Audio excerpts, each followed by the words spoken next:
Hey everybody, this is Morgan, and I'm going to be doing my final presentation for Principles of Change on the change model. In this class, I mostly discussed the FAFSA updates for the 2024-2025 academic year, but I kind of felt a little bit bad about impersonating the federal government. So I'm actually going to be using this model to go over a slightly smaller change that occurred in my office this last year. And I think that it will fit, especially because this model is pretty generic. That's kind of the whole point. So I applied it in my forum posts with the FAFSA, but I wanted to see how I could apply this to a more personal situation as well. So this is kind of the outline for what we're going to talk about today. So first, I want to chat a little bit about what needs to change, and then I'm going to talk about the change model itself. And then, of course, there's always room for questions at the end. So what needs to change? The main problem that I'm going to be discussing today is territory management plans. Now, for those who are not familiar with the recruitment in general, each different admissions and recruitment coordinator has a territory management plan. Now, in the past, these have all been individual plans that we create by ourselves. So there is basically no overlap between the territory management plans. Now, a territory management plan includes not only the territory itself, so like which high schools a recruiter will go to, but also the communication plan that is built into that as well. So we also build our own communication plans. So the main problem with this is that there isn't a lot of cohesiveness, I guess, when it comes to these territory management plans. So I do have it outlined here, the desired outcome of kind of what I'm hoping that using this change model will help create, but more transparency. So when we are talking about what our numbers are, when we're sharing that information with other departments, the being transparent is super important, and I think having a more cohesive, you can see cohesion is another desired outcome here, but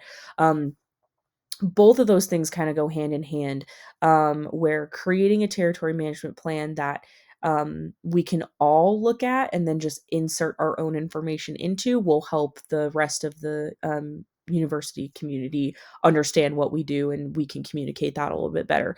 The other thing is historic preservation of the data, because we did get a new recruitment management system a few years ago, and before that, a lot of our data is difficult to find, it's difficult to process and use. And so another goal of this territory management plan update would be to um, you know create a space where we could have more um, of a written down history of what our recruitment cycles have looked like in the past.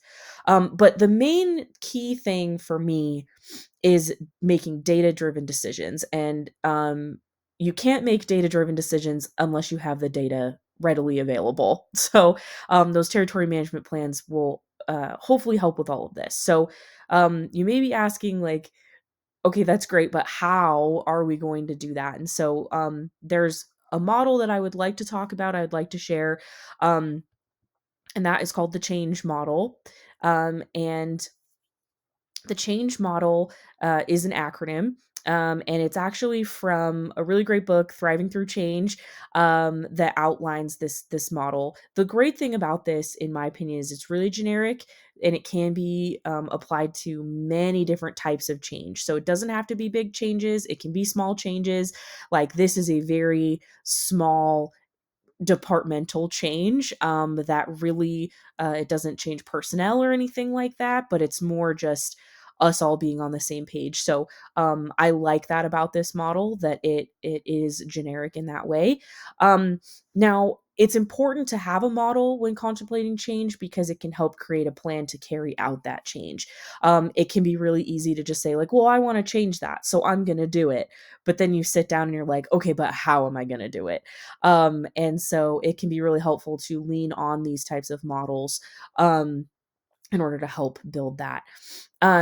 This framework will help guide us and give us something to fall back on, especially when the change inevitably will become difficult. So that's another big benefit of going with a model. Now, this you can kind of see is the change model itself. This is what the acronym stands for. So the C is challenge the current state, and then harmonize and align leadership, activate commitment, nurture and formalize a design, guide implementation, and then finally evaluate and institutionalize the change. Now, there may be steps, right, that we use more heavily than others, but that's why it's just a framework. So the beauty of that is that you can kind of, you know, you may rely on steps a little bit heavier than others depending upon how your organization is set up, things like that. So I am going to go step by step throughout and where I believe that these steps can help with our specific change. I will indicate that. So the very first step is kind of asking, why is this change required? So, in challenging the current state, a few things that you definitely want to do is collect and analyze the data, determine organizational readiness, establish change management roles, and build the business care. So, the ones that I definitely think apply most to this particular situation about creating new territory management plans is collecting and analyzing data. Um, this has been something that has been brought up a lot with the other recruiters. We all talk about pretty frequently how difficult it is to create our territory management plan on our own. We always are like, how are you doing this, or why did you do it that way, or I do it this way but I don't like the way that I do it. Um, and so this kind of goes along with point two, as well as determining the organizational readiness. It's very clear in this particular case that we are ready for a change.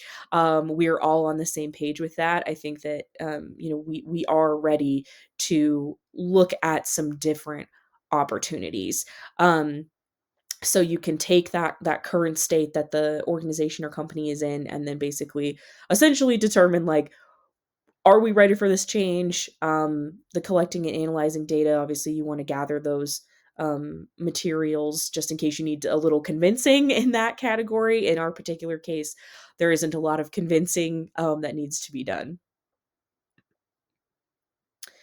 Um, Next is H, the second step. So this is harmonize and align leadership. And the question that is definitely asked at this point is, what is it that we are trying to accomplish? So there's a couple ways that we, you know, would explain this step. The main thing that we really want to focus on here is strong leadership. And something that I have over to the side here is view. There's a lot of acronyms here, which goes right along with higher ed. But this one is a really great one. And this basically explains, like, what a strong leader should do. In this case, obviously, the V is for visionary, inspiring, enthusiastic, wise. So, you want all these um, characteristics in a leader, especially when you are ready to start a change. Because it's really easy to say you're going to start, doing this change, but then, the leader in charge is like, well, that was all. I don't really have a vision for that. And sometimes, it can be hard to want to continue on with a change when it's not an inspiring change, or when your leader is not encouraging or wanting you, really showing that they want this change to happen.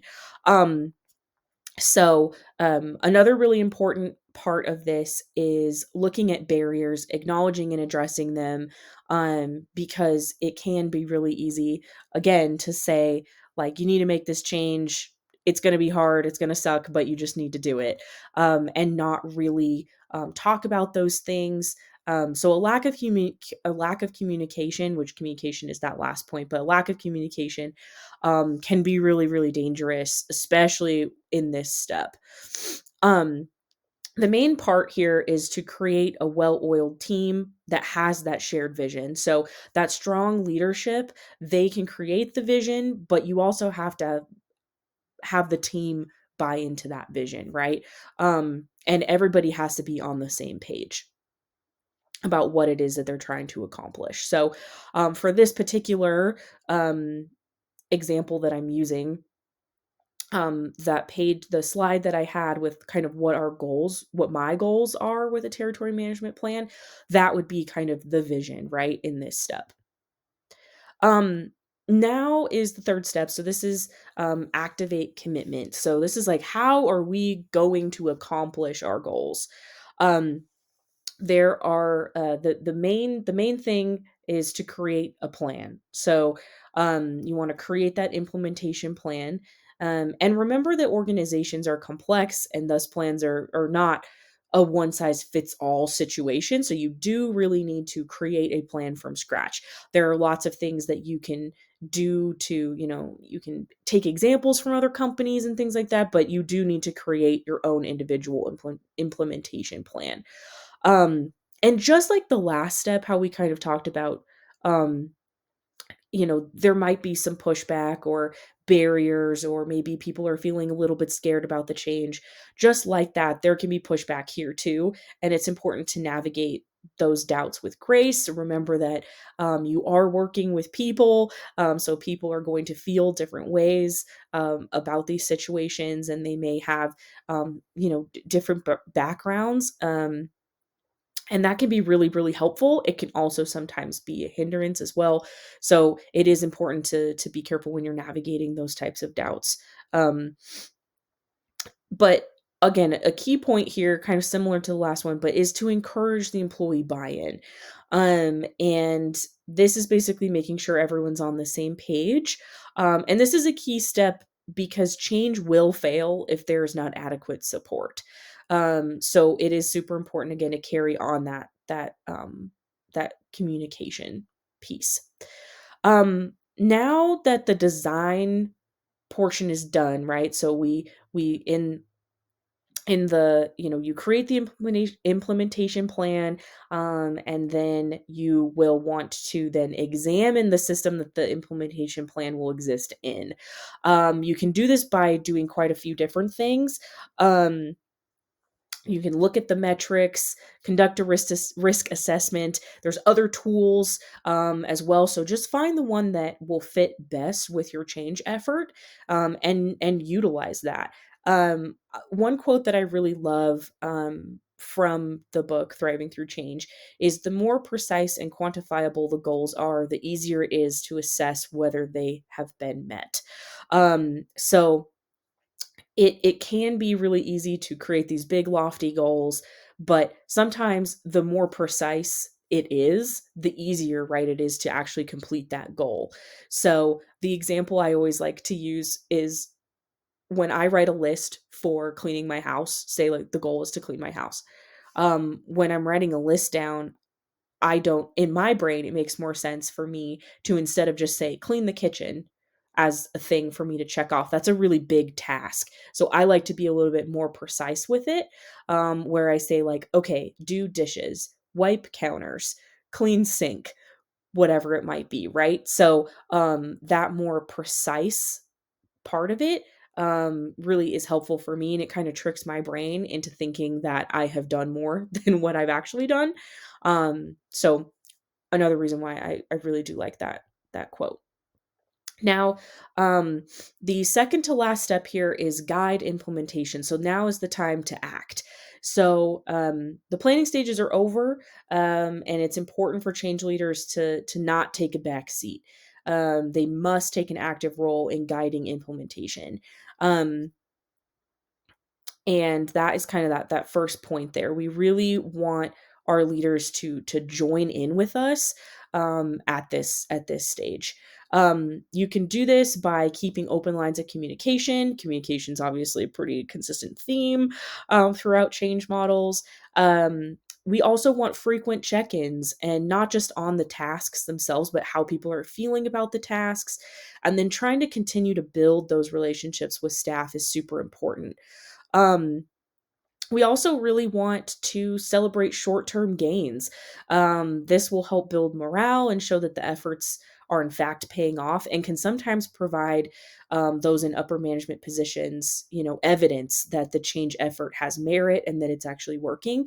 Because sometimes it can be really easy to, again, you have this big goal, but it's not always going to look achievable at first. So super important to take those small wins when you have them.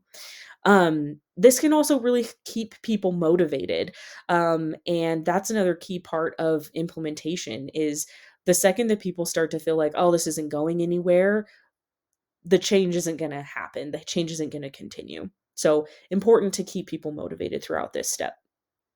And finally, this is the last step, which is evaluate and institutionalize the change. So the main question is here, is this the end? And um, I did show at the very beginning a chart with arrows, and that was very linear. Obviously, change is cyclical, so you can always go through the change process again.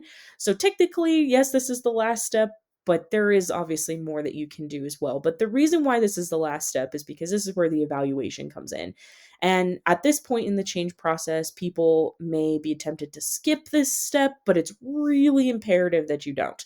Um, this is, now is the time to basically ask those questions like, what was this successful? What can we do better next time?